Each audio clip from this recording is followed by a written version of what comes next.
Heading दे दीजिए, endogenic and exogenic forces. ये चैप्टर्स का नाम है, चैप्टर का endogenic, ENDOGENIC, endogenic and exogenic forces. Why we need to study endogenic and exogenic forces? सबसे पहले जरूरत क्या है पढ़ने की? जरूरत नहीं है तो नहीं पढ़ेंगे, लेकिन है जरूरत, है ना? क्वेश्चन आ रहा है। Why we need to study endogenic and exogenic forces? The various landforms, the various landforms which are present above the surface and beneath the surface of Earth, and all the geographical phenomena which occurs on the surface of Earth or beneath the surface of Earth are various landforms are formed by and various geographical phenomena are occurred due to two types of forces only. Endogenic force, देखिए कोई भी work हो रहा है, जैसे landform का formation हो रहा है, दिस इज अ वर्क, है ना, वर्क। या फिर कोई इवेंट, कोई ज्योग्राफिकल फिनोमेना हो रही है, जैसे अर्थक्वेक, वोल्केनो, ये भी एक वर्क है, वर्क ही है ना। कोई वर्क हो रहा है वहां पर, कंस्ट्रक्शन हो रहा है या डिस्ट्रक्शन हो रहा है, कुछ भी तो हो रहा है। फॉर एग्जाम्पल माउंटेन का फॉर्मेशन हो रहा है, क्या हो रहा है? कंस्ट्रक्शन हो रहा है कि नहीं? इरोजन हो रहा है, erosion, destruction, destructive work, constructive work, ये सारी चीजें हो रही है तो वर्क ही ना। लैंड फॉर्म का फॉर्मेशन हो या फिर ज्योग्राफिकल इवेंट्स अकर्स हो, ये क्या है? वर्क है। और वर्क कब होता है? जब कोई फोर्स अप्लाई हो। Work is defined as dot product of force applied and displacement, यही है ना वर्क फिजिक्स में। यानी वर्क होने के लिए फोर्स चाहिए, यानी जो भी इवेंट्स हो रहे हैं, ज्योग्राफिकल इवेंट्स, या तो सरफेस के ऊपर या सरफेस के नीचे, या जो भी लैंडफॉर्म्स का फॉर्मेशन हो रहा है। लैंडफॉर्म्स किसको कहते हैं, है ना? How could you define landforms? Landforms के रूप में उसे डिफाइन नहीं कर पाएंगे, उसका एक ज्योग्राफिकल नेम है लैंडफॉर्म्स का, उसको कहते हैं रिलीफ फीचर्स। लैंडफॉर्म्स को और क्या कहा जाता है? Relief features. तो ऑल द लैंडफॉर्म्स और रिलीफ फीचर्स, रिलीफ फीचर्स एक ज्योग्राफिकल टर्म है। All the landforms or relief features which are present on the surface of earth, कौन कौन से लैंडफॉर्म्स या रिलीफ फीचर्स हैं? तो पहले ये समझना होगा कि लैंडफॉर्म्स या रिलीफ फीचर होते क्या हैं, तभी तो बता पाएंगे कौन कौन से हैं। क्या होते हैं लैंडफॉर्म्स या रिलीफ फीचर्स? रिलीफ फीचर्स को डिफाइन किया जा सकता है, relief features are the geographical structure which are characterized by height and slope। ठीक है, रिलीफ फीचर्स वैसे ज्योग्राफिकल स्ट्रक्चर हैं, वैसी संरचना है, भौगोलिक संरचना, जिसकी विशेषता क्या है, कैसे पहचानेंगे उसको? By height and slope. Relief features are characterised by height and slope. दो चीजों को देखना है, हाइट एंड स्लोप। ठीक है, अब कौन कौन सी चीजों में आपको हाइट और स्लोप दिखती है? दोनों होना चाहिए, हाइट है स्लोप भी। माउंटेन्स, माउंटेन्स हाइट अधिक होगी, स्लोप भी अधिक होगा। प्लेटूज और प्लेन्स, यस प्लेन्स भी। प्लेन्स, ऐसा कोई प्लेन नहीं है धरती पे जिसकी हाइट 0 हो, कुछ तो हाइट होगी और थोड़ा स्लोप भी होगा। हाइट है तो थोड़ी स्लोप भी होगी प्लेन्स की, क्योंकि जनरली हम लोग क्या समझते हैं, प्लेन्स का मतलब क्या? एकदम सपाट, ऐसा बन ही नहीं सकता है ना? डेविस क्या नाम था उसका, डेविस एंड पिंग। डेविस ने इस प्लेन को क्या नाम दिया था? देखिए प्लेन्स कैसे पहले प्लेन बनता कैसे है उसको समझते हैं, फिर प्लेन को कैसे हम रिलीफ फीचर से जोड़ेंगे। प्लेन कितने तरह के हो सकते हैं? पेनी प्लेन, पेनी प्लेन और दूसरा डिपोजिशनल प्लेन, दोनों में अंतर है। जिस प्लेन की बात आप कर रहे हैं वो दो तरह के हो सकते हैं, पेनी प्लेन और डिपोजिशनल प्लेन्स। जो एलुवियल प्लेन्स होते हैं, एलुवियल प्लेन्स जहां पे आप खेती करते हैं। अनअकैडमी अब सिर्फ ऑनलाइन नहीं बल्कि ऑफलाइन भी अवेलेबल है। बिहार के पटना के बोरिंग रोड इलाके में भी हमारा ब्रांच अवेलेबल है, जहां पर बीपीएससी के हिंदी और इंग्लिश माध्यम के बैचेस ऑलरेडी शुरू हो चुके हैं। तो अनअकैडमी में मिलता है आप सभी को बेस्ट फैकल्टी के साथ पढ़ने का मौका। इसके साथ अन्य सुविधाएं जैसे वीकली करंट अफेयर्स की classes with monthly magazine, weekly test series जो कि बीपीएससी के पैटर्न पर ही आधारित होते हैं। इसके अलावा अपनी फैकल्टीज के साथ 1-to-1 इंटरेक्शन करने का मौका और किसी भी डाउट को सॉल्व करने के लिए 1-to-1 मेंटरिंग सेशन। तो देर मत करें, ज्वाइन करें Unacademy, India's best learning platform को, और अपने सपने को साकार करें। They are mostly depositional planes. They are formed by the deposition of sediments brought by the rivers. है ना, सेडिमेंट्स लाया गया, गड्ढा था यहाँ पर, जहां पे आपको आज आपको प्लेन दिख रहा है ना, इंडिया में जहां पर आपको आज प्लेन दिख रहा है, वहां पे क्या हुआ करता था?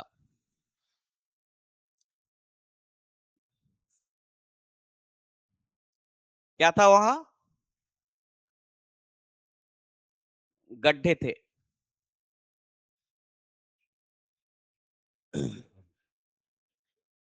ये जो प्लेन एरिया है, देखिए यहाँ पे हिमालय, यहां पर हिमालय, और नीचे वाला जो पार्ट है वो, नीचे वाला पार्ट क्या है? प्लेन नहीं है, पेनिनसुलर प्लेटूज, पठार। सबसे पहले ये बना पेनिनसुलर वाला पठार, उसके बाद हिमालय का फॉर्मेशन हुआ टर्शियरी पीरियड में, और बीच में ये गड्ढा रह गया, है ना। बीच में एक तरफ माउंटेन है, माउंटेन का स्लोप ऐसे एंड हो रहा है, और दूसरी तरफ क्या है?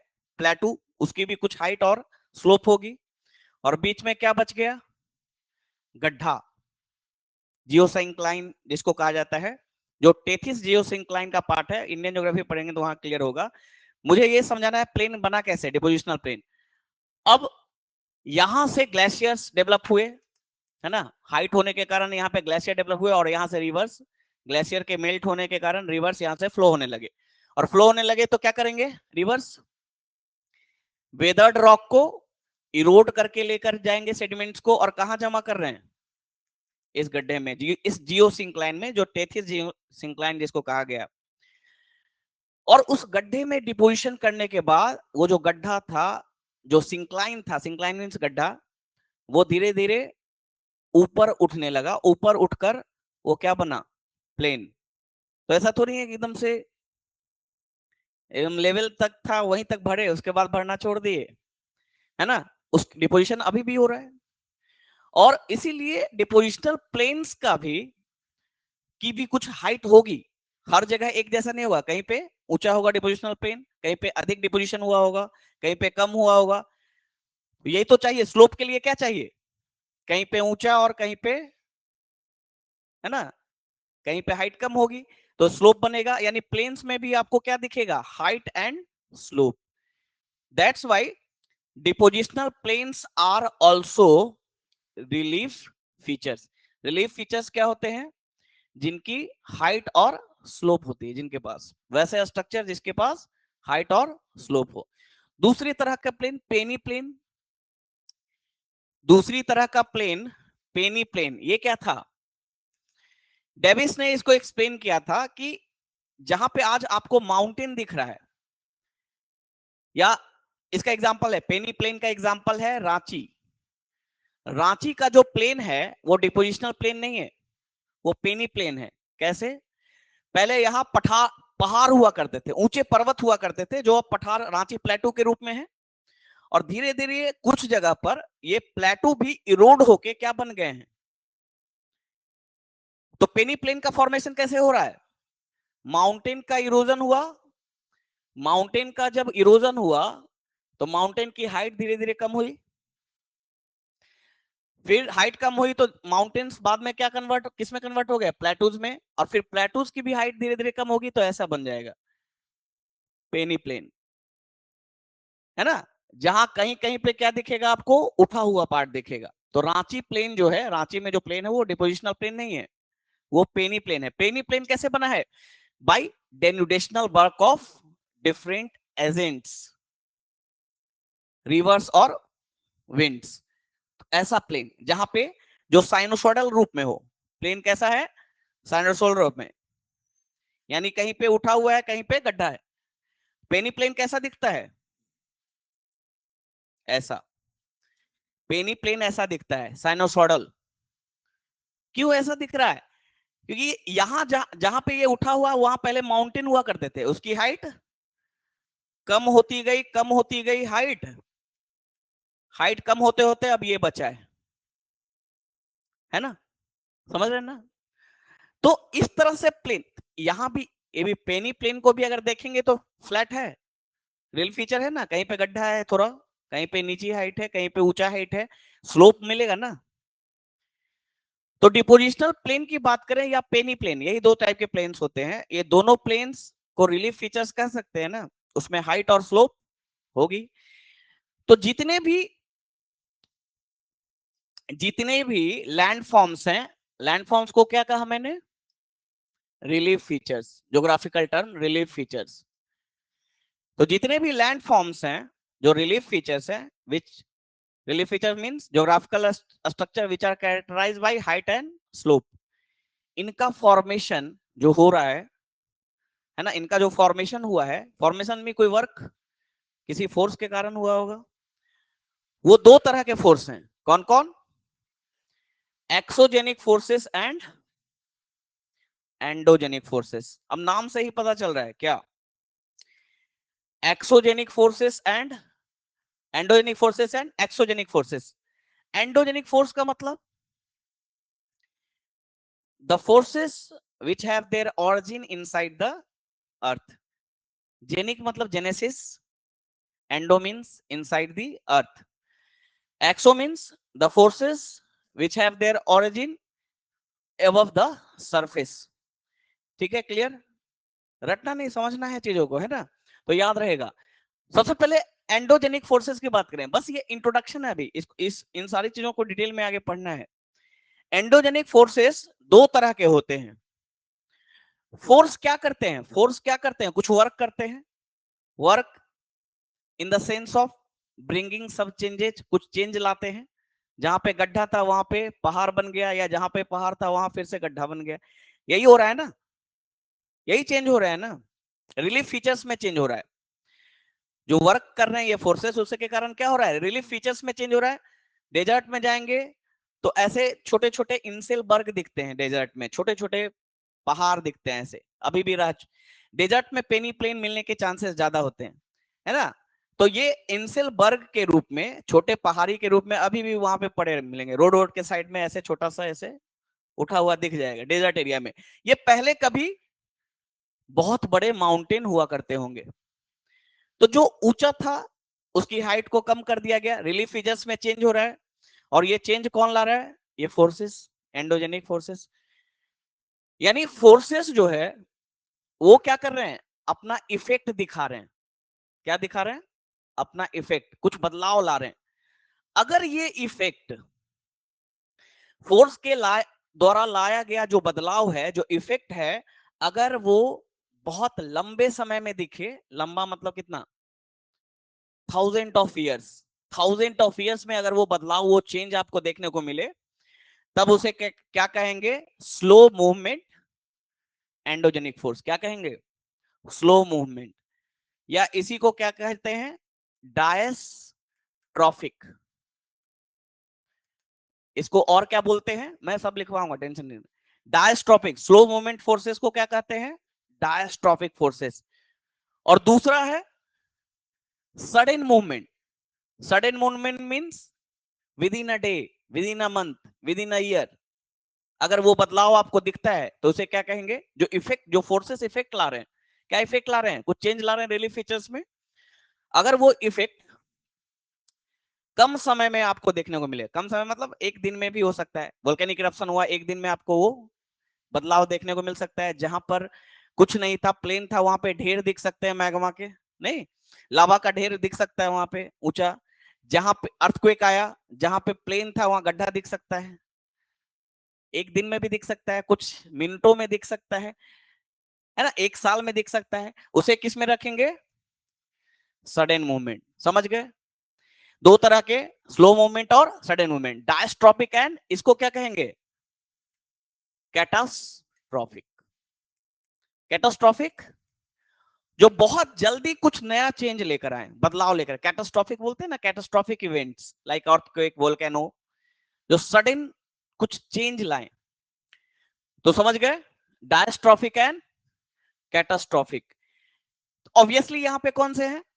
Volcanism and earthquake.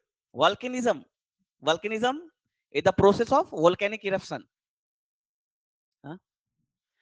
Volcanism is the process of volcanic eruption. Volcanism वो एक सडन चेंज ला सकता है। दूसरा क्या है? अर्थक्वेक। ये तो आसान है, यहां तक कोई दिक्कत नहीं। यहां समझना है मेन, डायस्ट्रोपिक जो फोर्सेस होते हैं, यानी डायस्ट्रोपिक फोर्सेस मींस जो जो बदलाव ला रहे हैं रिलीफ फीचर्स में, जो चेंज ला रहे हैं, वो थाउजेंड्स ऑफ ईयर्स में, थाउजेंड ऑफ ईयर्स। ऐसे फोर्सेस दो तरह के हो सकते हैं। किस आधार पर इनको दो टाइप्स में डिवाइड किया गया है? डायस्ट्रोपिक फोर्सेस। डायस्ट्रोपिक फोर्सेस क्या है? Endogenic forces. ओरिजिन कहां पर है? इनसाइड द अर्थ। और बदलाव ये थाउजेंड ऑफ ईयर्स में लेकर आ रहे हैं। तो ऐसे फोर्सेस को दो पार्ट में डिवाइड क्या कर रहे हैं? वर्टिकल और हॉरिजॉन्टल। देखिए, फोर्स किसी डायरेक्शन में अप्लाई होता है ना, फोर्स का एक डायरेक्शन होता है जिस डायरेक्शन में अप्लाई होता है। जब फोर्स को इस डायरेक्शन में, इस डायरेक्शन में अप्लाई करेंगे तो इसको क्या कहेंगे? या तो टेंशन या तो कंप्रेशन। इसका डायरेक्शन क्या है? हॉरिजॉन्टल। और जब फोर्स को वर्टिकल डायरेक्शन, इस डायरेक्शन में, या तो अपवर्ड या फिर डाउनवर्ड, ये किस डायरेक्शन में? वर्टिकल। यहां समझिए, ये जो फोर्स अप्लाई हो रहा है अर्थ पर, ये दो तरह से अप्लाई हो सकता है। एक, अर्थ के सरफेस के डाउनवर्ड, या इसका ओरिजिन कहां है? नीचे। नीचे ओरिजिन है तो या तो डाउनवर्ड डायरेक्शन में या अपवर्ड डायरेक्शन में। यानी रेडियल इसको कह सकते हैं, रेडियल, रेडियस के अलोंग बोल सकते हैं ना, radial force. Vertical forces can also be called as radial forces. दूसरा, दूसरा कैसे अप्लाई हो रहे हैं अर्थ के अंदर? या तो टेंशनल या तो कंप्रेशनल। ये फोर्स कैसा है? ये फोर्स कैसा है? हॉरिजॉन्टल, यानी टेंजेंशियल। इसको टेंजेंशियल कह सकते हैं, टेंजेंट के लोग हैं ना। इस कॉन्सेप्ट को समझ पा रहे हैं? horizontal and vertical diastrophic forces. Horizontal forces are also called as tangential, क्योंकि अर्थ पर कैसे लग रहा है? हॉरिजॉन्टल डायरेक्शन में, टेंजेंट के अलोंग। और जो वर्टिकल फोर्स है वो कैसा है? रेडियल, रेडियस के अलोंग, है ना। ओके, समझते जाइए, क्लासिफिकेशन बहुत ही आसान। तो यहां तक समझ गए, वर्टिकल और हॉरिजॉन्टल, वर्टिकल एंड हॉरिजॉन्टल। अब देखिए यहां पे, इस वर्टिकल डायस्ट्रोपिक फोर्स को कॉन्टिनेंटल बिल्डिंग फोर्स भी कहा जाता है, या इसी का एक और नाम है एपिरोजेनेटिक। एपिरोजेनेटिक, सब मैं लिखवा दूंगा टर्म्स। और जो हॉरिजॉन्टल वाला जो फोर्स है उसे क्या कहा जाता है? माउंटेन बिल्डिंग फोर्सेस, या इसी का दूसरा नाम है ओरोजेनेटिक। ठीक है, क्यों? है ना, क्यों? Why horizontal forces are called as continent building, sorry, oro mountain building force or orogenic force, and why vertical endogenic forces are called as continent building force या एपिरोजेनिक फोर्स। इसको समझते हैं, टाइम है ना अभी। कॉन्टिनेंट मीन्स क्या, what do mean by continents?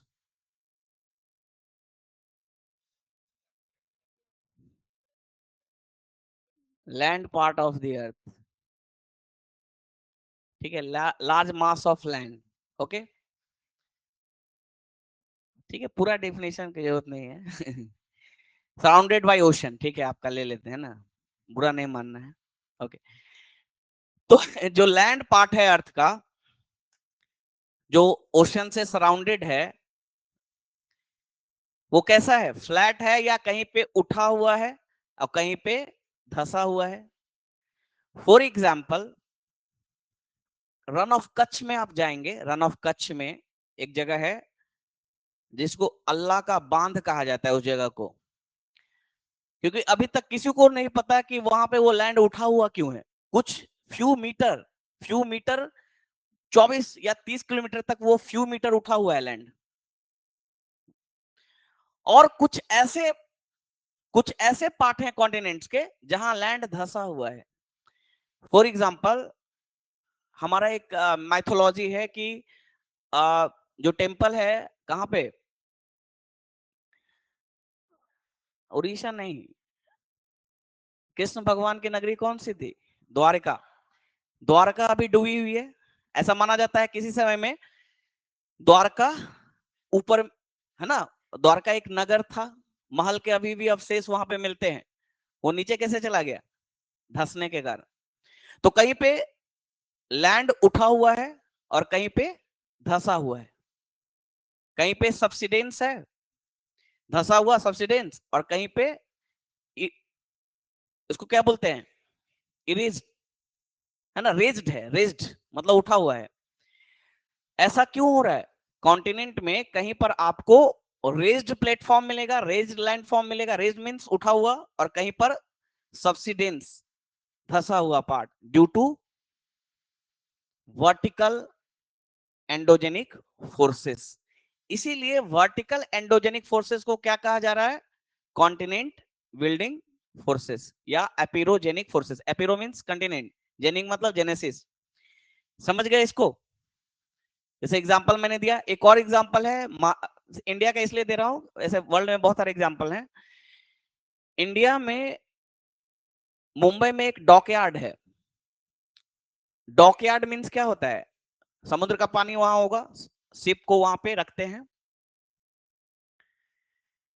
ठीक है, डॉकयार्ड है। और वो डॉकयार्ड उस डॉकयार्ड के नीचे फॉरेस्ट है, फॉरेस्ट के एविडेंस है, फॉरेस्ट। इसका मतलब वो डॉकयार्ड जहां पर अभी पानी भरा हुआ है वो पहले कभी फॉरेस्ट हुआ करता था, जो सबमर्ज्ड हो चुका है ना, जो क्या हो गया, सबमर्ज्ड। तो सबमर्ज क्यों हुआ, डाउनवर्ड एपिरोजेनिक फोर्सेस के कारण। और कहीं पर प्लेटफॉर्म रेज क्यों हो गया, अपवर्ड एपिरोजेनिक फोर्सेस के कारण। इसीलिए एपिरोजेनिक वर्टिकल फोर्सेस को क्या कहा जाता है, कॉन्टिनेंट बिल्डिंग फोर्सेस या एपिरोजेनिक फोर्सेस, जो दो तरह के हो सकते हैं, अपवर्ड और डाउनवर्ड। अपवर्ड होगा तो इमरजेंस की घटना होगी, इमरजेंस। फॉर एग्जांपल, कोई सरफेस समुद्र के अंदर है और अपवर्ड कॉन्टिनेंटल फोर्सेस के कारण क्या हो गया, वो समुद्र के ऊपर आ गया, this process is called emergence. और हमारा जो ईस्टर्न कोस्ट है इंडिया का, वो इमरजेंस का एग्जांपल है। वो पहले समुद्र के अंदर, पानी के अंदर था, लेकिन इमरजेंस के कारण, अपवर्ड कॉन्टिनेंटल फोर्स के कारण वो रेज हो गया ऊपर, और वो क्या बन गया, कोस्ट, तट बन गया, समझ गए। तो हमारी जो वेस्ट ईस्टर्न कोस्ट है वो किसका एग्जांपल है, इमरजेंस का। इमरजेंस क्यों हो रहा है, जो समुद्र में डूबा होता वो बाहर कैसे आ गया, due to upward continental forces, clear. तो अपवर्ड के कारण क्या होगा, इमरजेंस, इमरजेंस। और डाउनवर्ड के कारण सबमर्जेंस या सब्सिडेंस। यहां दो चीजें हैं, सबमर्जेंस या फिर ऐसा कोई जरूरी नहीं है कि डूब ही जाए हमेशा। सबसिडेंस, समझ गए यहां। इमरजेंस, इमरजेंस एक एग्जांपल है हमारा ईस्टर्न कोस्ट। इंडिया का ईस्टर्न कोस्ट कैसे बना है? वो कोस्ट पहले पानी में डूबा हुआ था, इमरजेंस के कारण बाहर बाहर निकला अवतरित होकर, है ना, और वो क्या बन गया? कोस्ट। तो अपवर्ड, डाउनवर्ड, क्लियर है यहां तक? यहां तक तो बहुत सिंपल चीजें थी, है ना। अब थोड़ी हार्ड, ठीक है। दूसरा क्या है? Horizontal. Horizontal means tangential forces. Tangential forces कितने तरह के हो सकते हैं? या तो टेंशनल फोर्सेस, या तो दोनों को अपोजिट डायरेक्शन में फोर्स लगाया जाए, या फिर कॉम्प्रेशनल फोर्सेस, एक दूसरे की तरफ फोर्स लगाया जाए, कॉम्प्रेशन। दो तरह के हो सकते हैं। तो horizontal forces can be compression and tension. ये इसके कारण माउंटेन का फॉर्मेशन होता है, ये समझना है, इंपॉर्टेंट। इन दोनों फोर्सेस के कारण क्या होता है? माउंटेन्स का फॉर्मेशन होता है। That's why horizontal continental horizontal endogenic forces are also called as mountain building forces और ओरोजेनिक फोर्सेस। इसको मेन यहां पर समझना है हमें।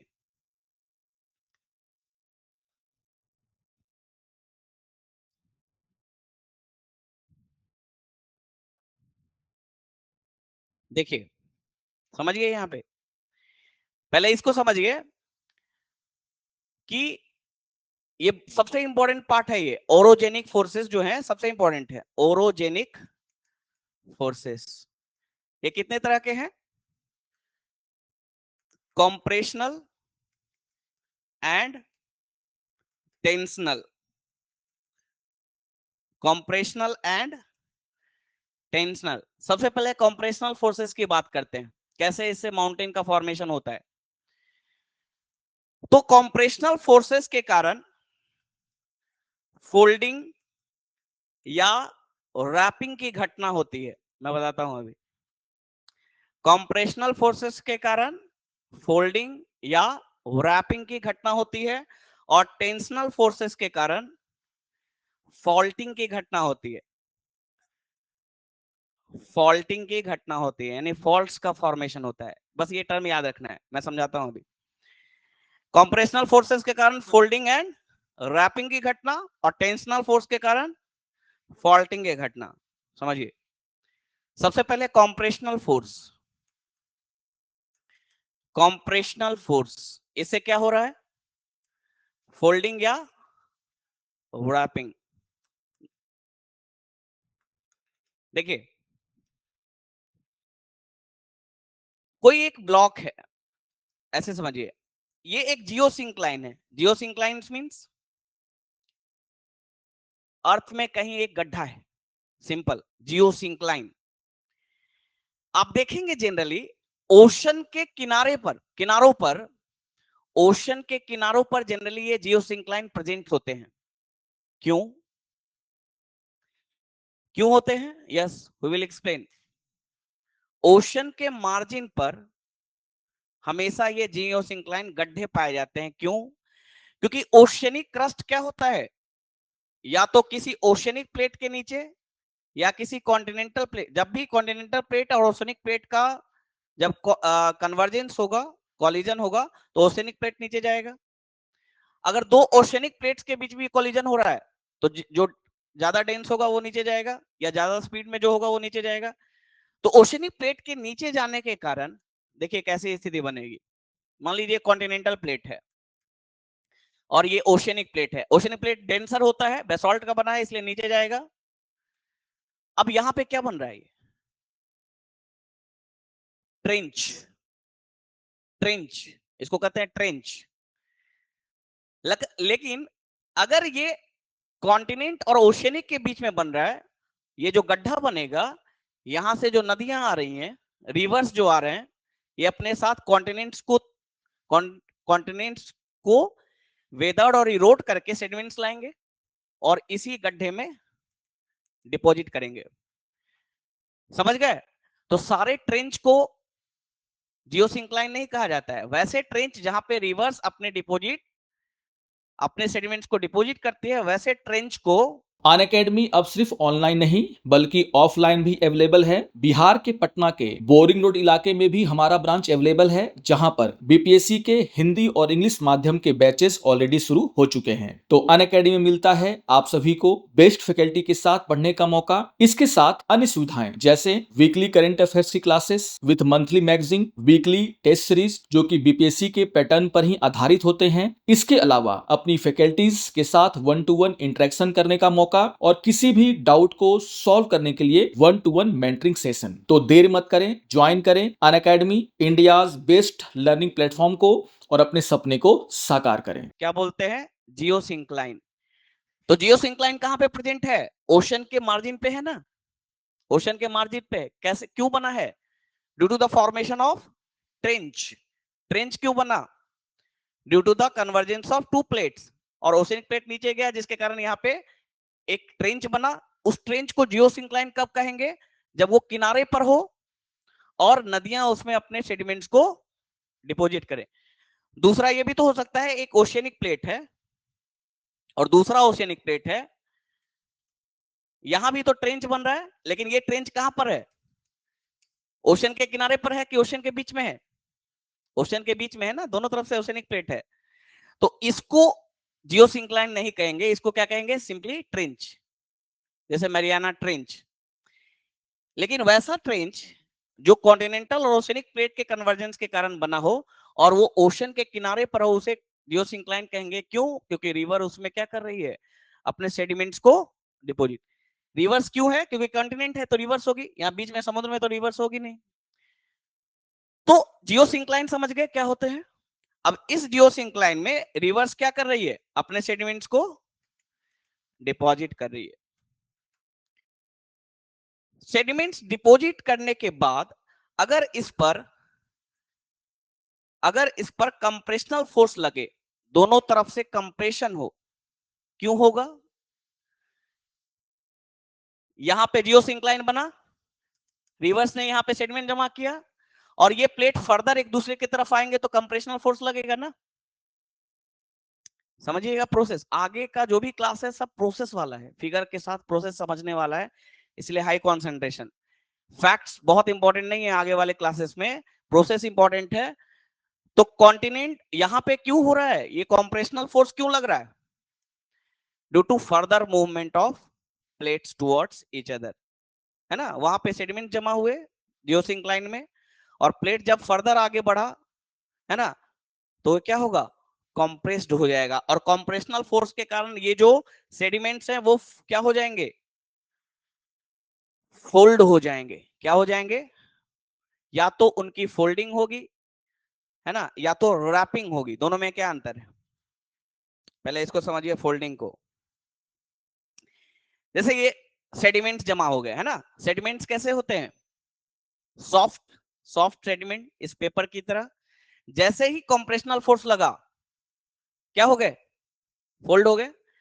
अब ये फोल्डिंग दो तरह से हो सकती है, या तो ऐसे फोल्ड हो जाए या तो ऐसे फोल्ड हो जाए। जब या तो सिर्फ ये रहे या तो सिर्फ ये रहे, तब इसको कहते हैं रैपिंग। सिर्फ एक फोल्ड हो, जब सिर्फ एक फोल्ड हो तो उसे क्या कहेंगे? रैपिंग। या तो ऐसे फोल्ड हो, है ना, अपवर्ड रैपिंग हो, या डाउनवर्ड रैपिंग हो, इसे क्या कहेंगे? रैपिंग, कंप्रेशनल फोर्स के कारण। लेकिन ऐसा भी तो हो सकता है कि कंप्रेशनल फोर्स के कारण कई सारे फोल्ड्स डेवलप हो जाएं, कई सारे फोल्ड्स डेवलप हो जाएं, ऐसा भी तो हो सकता है ना।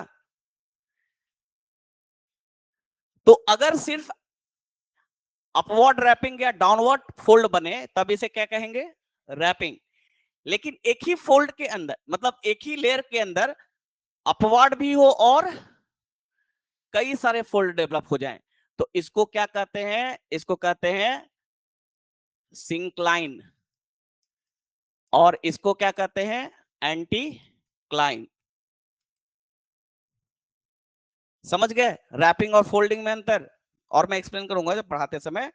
यहां पे समझिए, सेडिमेंट्स जो जमा हुए उस पे जब कंप्रेशनल फोर्स पड़ा तो ये भी तो हो सकता है सिर्फ एक फोल्ड हो, या अपवर्ड अप रैपिंग या डाउन रैपिंग हो, तो इसको रैपिंग कहेंगे। जब एक ही आपको या तो अपवर्ड की तरफ या तो डाउनवर्ड की तरफ एक ही फोल्ड दिखे, लेकिन एक ही लेयर में जब 2-3 फोल्ड आपको दिखे, जिसके कारण एक सिंक्लाइन बने और दूसरा एंटीक्लाइन बने, हो सकता है ना। कंप्रेशनल फोर्स के कारण कई सारे फोल्ड्स बन सकते हैं ना, कई बार फोल्ड हो सकता है ना, बीच में ऐसे फोल्ड करके रखना है इसको, कई सारे फोल्ड्स बन सकते हैं ऐसे।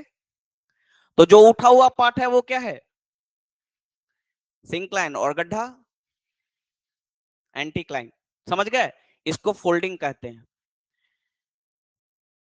तो कंप्रेशनल फोर्स के कारण क्या हो रहा है, या तो रैपिंग हो रही है या तो फोल्डिंग हो रही है, और दोनों ही केसेस में जो प्लेटफॉर्म है वो रेज्ड हो जा रहा है, रेज हो रहा है ना, जिससे माउंटेन्स का फॉर्मेशन होता है, माउंटेन्स। इसीलिए कंप्रेशनल फोर्सेस को क्या कह रहे हैं, ओरोजेनिक फोर्सेस, समझ गए कंप्रेशनल फोर्सेस से, बाकी डिटेल में जब वो पढ़ेंगे। दूसरा देखिए, दूसरा है टेंशनल फोर्सेस। टेंशनल फोर्सेस के कारण किस चीज की घटना होती है, फॉल्टिंग की। फॉल्टिंग क्या है, creation of faults. Faulting means creation of faults. और फॉल्ट्स क्या है, फॉल्ट्स क्या है, the crack line along which movement of rocks takes place। Tensional force के कारण क्या हो रहा है, फॉल्टिंग घटना हो रही है। फॉल्टिंग क्या है, faulting creation of faults. Faults क्या है, वैसा क्रैक जहां से रॉक्स का मूवमेंट हो, उसको फॉल्ट्स कहते हैं। देखिए कैसे, एक कोई रॉक है, उस रॉक, ये रॉक नीचे में आधे इस प्लेट पर और आधा दूसरे प्लेट पर है। एक रॉक स्ट्रेटा है जो दो प्लेट्स पर लाई कर रहा है, दो प्लेट्स पर, दो नाव पे जैसे सवार होंगे, एक पैर इस एक नाव पे, दूसरा पैर दूसरे नाव पे, और नाव एक दूसरे से दूर जाएगा तो क्या होगा, वही इसके साथ हो रहा है। ये जो रॉक स्ट्रेटा है ऊपर, वो दो प्लेट पर सवार है, नीचे दो प्लेट पर लाई कर रहा है, और दोनों प्लेट एक दूसरे से दूर भी जा सकते हैं ना, प्लेट जैसे पास आ रहे थे दूर भी जा सकते हैं। दोनों प्लेट एक दूसरे से दूर जाएंगे तो क्या होगा, उस रॉक पर, इस रॉक पर क्या प्रेशर, आप पर क्या प्रभाव पड़ेगा, टेंशन नहीं क्रिएट होगा, दो पैरों के बीच में टेंशन क्रिएट होगा, और you will be ripped apart. ठीक है, तो ये रॉक्स क्या होगा, ये दोनों प्लेट्स एक दूसरे से दूर मूव करने के कारण इस रॉक पे टेंशन फोर्स क्रिएट होगा, और इस टेंशन फोर्स के कारण ये क्रैक्स डेवलप होंगे, है ना, क्रैक्स डेवलप होंगे। इस क्रैक्स को ज्वाइंट्स कहते हैं, इस क्रैक्स को ज्वाइंट्स भी कहा जाता है। कब तक, जब तक मूवमेंट स्टार्ट ना हो। लेकिन और फर्दर अगर बहुत ज्यादा टेंशन फोर्स रहा तो इस क्रैक के अलोंग क्या होगा, एक पार्ट नीचे आने लगेगा under the action of gravity, है ना। रॉक्स के नीचे ये प्लेट्स मूव हो गए तो गैप क्रिएट हो गया ना, एक तो क्रैक्स क्रिएट हुआ और गैप क्रिएट हुआ, तो एक पार्ट नीचे आ जाएगा ना, आएगा ना। इस देखिए यहां पे ये क्रैक्स डेवलप हुआ, और क्रैक्स के कारण ये बीच वाला जो पार्ट था वो कहां चला गया, नीचे। तो क्या बचेगा, एक उठा हुआ पार्ट बीच में, धसा हुआ पार्ट, इस धसे हुए पार्ट को क्या कहते हैं, रिफ्ट। और ये जो रेज्ड पार्ट है उसको क्या कहते हैं, ब्लॉक माउंटेन। तो बीच वाला रॉक्स नीचे जाने के कारण दोनों साइड से उठा हुआ दिख रहा है, माउंटेन का फॉर्मेशन। टेंशनल फोर्स के कारण भी माउंटेन का फॉर्मेशन हो रहा है। इसीलिए टेंशनल और कॉम्प्रेशनल फोर्स को क्या कह रहे हैं? Orogenic forces. डिटेल में इसको पढ़ेंगे, ये इतना आसान नहीं है, बस मैं एक समझा रहा हूं। वाई हॉर्जेंटली जो फोर्स है, हॉर्जेंटल फोर्स, उसको ओरोजेनिक क्यों कहते हैं? कि हॉर्जेंटल फोर्स कितने तरह के हैं? दो तरह के, टेंशनल और कॉम्प्रेशनल। कॉम्प्रेशनल से देखा ना हमने कैसे माउंटेन बना, फोल्ड माउंटेन, जैसे हिमालय है फोल्ड माउंटेन, है ना। जो टेथिस टेथिस जियोसेंक्लाइन था, उसमें जो रिवर्स के द्वारा सेडिमेंट थे वो फोल्ड हो गए, 3 बार फोल्ड हुए। 3 बार फोल्ड हुए तो हमें 3 हिमालय दिखता है, वहां पे नहीं दिखता है। 3 बार फोल्ड हुए, 3 फोल्ड हुआ, और उस फोल्ड के बीच में वैली दिखती है, जिसको इंटर माउंटेन वैली कहते हैं, जैसे कश्मीर वैली। 3 फोल्ड हुए, 3 फोल्ड दिखता है ना, तो Himalaya is a fold mountain. किससे हुआ? कॉम्प्रेशनल फोर्स के कारण। टेंशनल फोर्स के कारण क्या हो सकता है? क्रैक्स डेवलप होगा, और उस क्रैक्स के अलोंग रॉक्स के नीचे जाने के कारण जो साइड वाले रॉक्स हैं वो रेज दिखेंगे माउंटेन के रूप में। इसका एग्जांपल है सतपुरा माउंटेन, जो कि एक ब्लॉक माउंटेन है। तो टेंशनल फोर्स के कारण भी माउंटेन्स का फॉर्मेशन हो सकता है। That's why tensional and compressional forces are called as orogenic forces. बाकी ये पूरा प्रोसेस, फॉल्टिंग, फोल्डिंग, रैपिंग, ये डिटेल में हम लोग डिस्कस करेंगे। यही तो मेन इस चैप्टर का है। यानी ये जो चैप्टर है ना, इस चैप्टर में हम सिर्फ ये क्लासिफिकेशन पढ़कर एंडोजेनिक और एक्सोजेनिक का, सिर्फ एंडोजेनिक फोर्सेस को एक्सप्लेन करेंगे, और अगले चैप्टर में फिर एक्सोजेनिक को। समझ में आ गया? अभी कहां समझ में आया होगा, अभी तो स्टार्ट ही हुआ है। एक्सोजेनिक फोर्सेस को देखिए। एक्सोजेनिक फोर्सेस जिसका ओरिजिन कहां है? सरफेस के ऊपर। कौन से वैसे फोर्स हैं? Weathering, erosion and deposition. यही 3 फोर्सेस हैं जो नए लैंडफॉर्म्स का फॉर्मेशन कर रहे हैं। For example V shape valley, जिसे जॉर्ज गॉर्ज या कैनियंस बोलते हैं, उसका फॉर्मेशन कैसे हुआ है? इरोजन के कारण। हाँ, प्लेन्स, प्लेन्स का कैसे? या तो डिपोजिशन से बनेगा, या तो इरोजन और वेदरिंग से बनेगा। जैसे इरोजन से कौन कौन सा हो रहा है फॉर्मेशन? इरोजन से V shape valley, U shape valley, gorge, canyons, waterfalls. Waterfalls भी इरोजन से बन रहे थे। डिपोजिशन से डेल्टा, डेल्टा, फ्लड प्लेन्स, ये सब एलुवियल फैंस, ये सब किसे बन रहे हैं? डिपोजिशन से।